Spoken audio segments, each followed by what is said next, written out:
स्वराज मराठीमध्ये आपलं स्वागत आहे। सर्वसामान्यांचा आवाज, निर्भीड, बेधडक, स्वराज मराठी।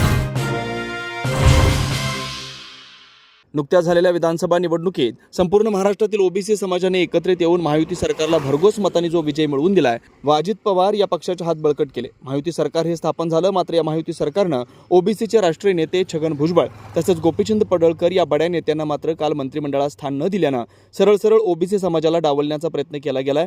म्हणून या महायुतीच्या षडयंत्राचा जागोजागी निषेध होतोय। त्याचप्रमाणे याचा निषेध म्हणून चांदवड तालुक्यातील वाहेगाव शाळेतील काही नागरिकांनी व भुजबळांच्या समता सैनिक समर्थकांनी डोक्यावरचे केस काढून मुंडन करून महायुती सरकारचा निषेध नोंदवण्यात आला। त्या संदर्भात केशव खैरे, निलेश खैरे, बाजीराव खैरे या संदर्भात अधिक माहिती दिली आहे। झालेल्या मंत्रिमंडळाच्या बैठकीमध्ये आमचे दैवत भुजबळ साहेब यांना डावलण्यात आल्याने समता परिषदेचे चांदवड तालुका, वाहेगाव तालुका, चांदवड जिल्हा नाशिक येथील कार्यकर्ते यांनी त्याचा जाहीर निषेध करून मुंडन म्हणून निषेध केला आणि त्यांची जागा अजित पवार, राष्ट्रवादी अजित पवार गटाला त्याची किंमत मोजावी लागेल म्हणून आम्ही त्यांचा जाहीर निषेध करत आहोत आणि आम्ही भुजबळ साहेबांच्या पाठीमागे खंबीरपणे उभे आहोत। काय सांगाल? काल महाराष्ट्र राज्यामध्ये शपथविधी झाली आणि त्यामध्ये भुजबळ साहेबांना डावलण्यात आलाय, काय सांगाल? आमचे दैवत माननीय भुजबळ साहेब यांना या महायुतीने काल झालेल्या मंत्रिमंडळाच्या विस्तारामध्ये 110% डावलण्याचं काम केलेलं आहे। या सरकारच्या महायुती सरकारने पहिले पण कैक वेळेस आमच्या भुजबळ साहेबांना डावलण्याचं काम केलं, ओबीसी समाजाला डावलण्याचं काम केलं आहे।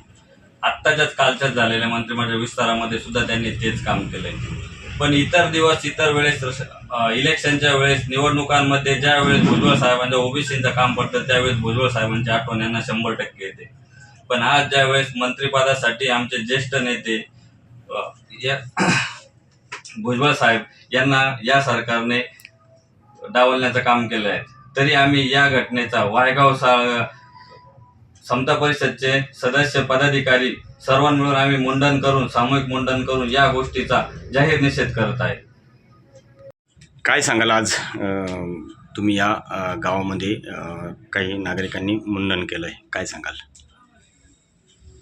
या 2024च्या निवडणुकीमध्ये जे महायुतीला घवघवीत यश मिळालं त्या यशामध्ये खऱ्या अर्थाने ओबीसी समाज जो एकवटून महायुतीच्या पाठीमागे उभा राहिला आणि या महायुतीला असं घवघवीत यश मिळवून दिलं। परंतु काल झालेल्या मंत्रिमंडळाच्या शपथविधीमध्ये या देशाचे राष्ट्रीय नेते सन्माननीय छगनरावजी भुजबळ साहेब तसेच गोपीचंदजी पडळकर साहेब हे खऱ्या अर्थाने ओबीसींचा आवाज म्हणून पुढे आलेले आहेत। परंतु या दोन्ही नेत्यांना काल शपथविधीमध्ये निमंत्रण न देता डावललं, याचाच खऱ्या अर्थाने ओबीसींच्या मनामध्ये कुठंतरी एक राग निर्माण झाला आणि या रागापोटी आज वायगाव शाळेचे तरुण ओबीसी कार्यकर्ते यांनी आपलं मुंडन करून या सरकारचा जाहीर निषेध व्यक्त केला।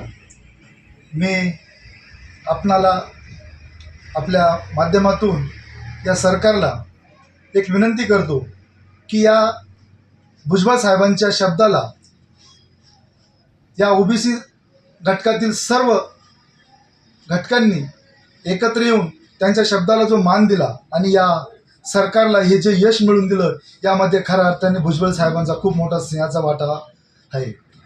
जर भुजबळ साहेबांची कुठं जर अशी अवहेलना होत असेल तर येणाऱ्या काळामध्ये या सरकारला जसं यश मिळालं तसं अपयशसुद्धा पाचवावं लागेल याची मी या सर्वांच्या वतीने, या सर्व ओबीसी बांधवांच्या वतीने मी आपणाकडे, या सरकारकडे एक आदेश किंवा एक सूचना म्हणून आपल्या वतीने पाठवत आहे।